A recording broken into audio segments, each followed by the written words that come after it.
El colectivo Familias Unidas por Nayarit informó que aunque la Fiscalía del Estado ya había cerrado las investigaciones la semana pasada en la Cueva del Diablo en el Cerro de San Juan, donde se localizaron 3 restos humanos, nuevamente integrantes del colectivo volvieron y encontraron un resto humano. El colectivo, al quedar inconformes con los resultados de la Fiscalía General de Nayarit, asistieron nuevamente este lunes al lugar e informaron lo siguiente: se les informa a la sociedad en general que la lucha y constancia del equipo de búsqueda del colectivo Familias Unidas por Nayarit hoy lunes 15 de mayo se da como búsqueda positiva.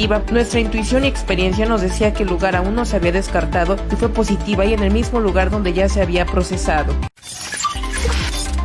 En el marco del Día del Maestro, se llevó a cabo la entrega de símbolos y recompensas a docentes que cumplen 50, 40, 30 y 28 años de servicio en el Teatro del Pueblo Alichu Macero de Tepic. Al término del acto, el secretario general del Gobierno del Estado, Juan Antonio Echegaray, informó que entablarán un diálogo con dirigencias sindicales de docentes para escuchar y solucionar problemáticas del sector educativo. Al ser cuestionado sobre el despido de 200 docentes interinos, se deslindó por ser docentes del sector federal.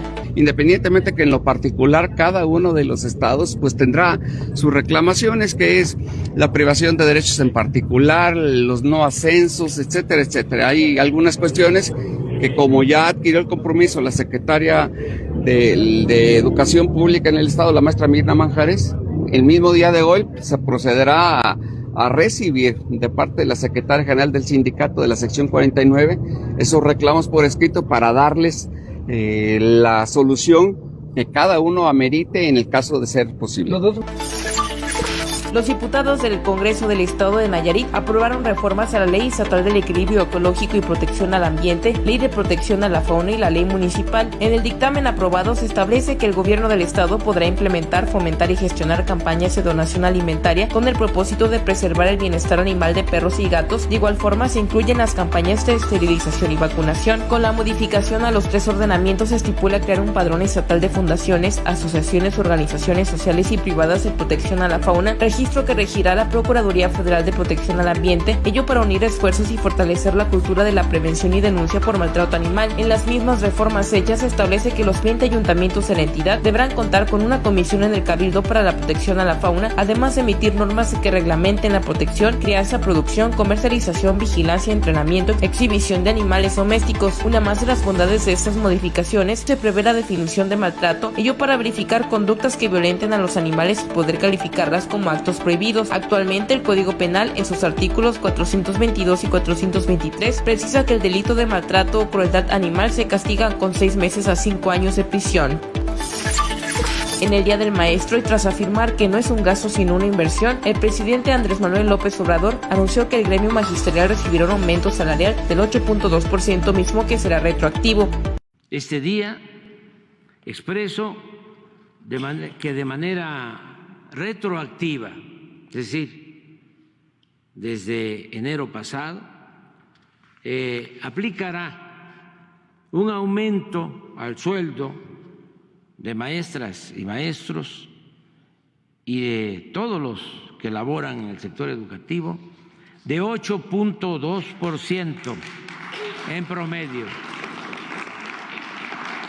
8.2% en promedio.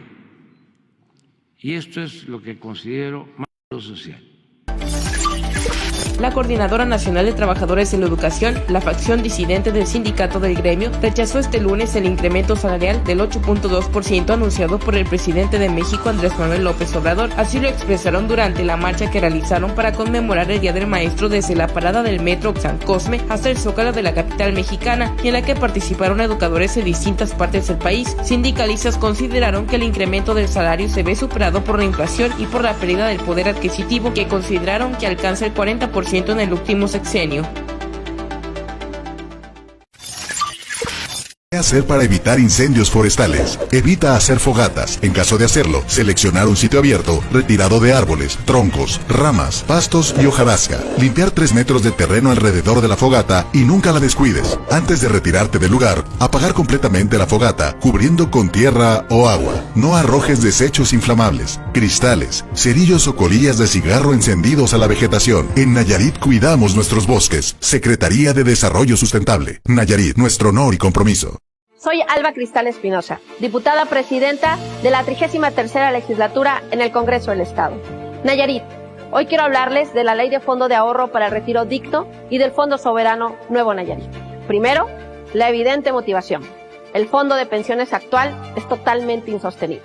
El gobierno del Estado, garantizando el derecho de las y los trabajadores bajo una lógica de total responsabilidad, hoy aporta, además de sus obligaciones de ley, 30 millones de pesos mensuales extras. Un barril sin fondo que está totalmente quebrado.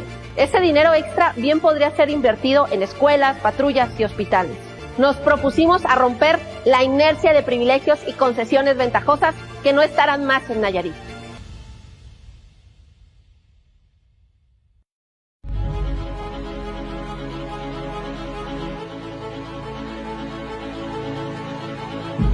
En México, el 51.8% de los usuarios de telefonía son mujeres. De ellas, casi la mitad tienen entre 18 y 40 años. Se conectan en promedio más de 4 horas al día y llevan su teléfono a todos lados.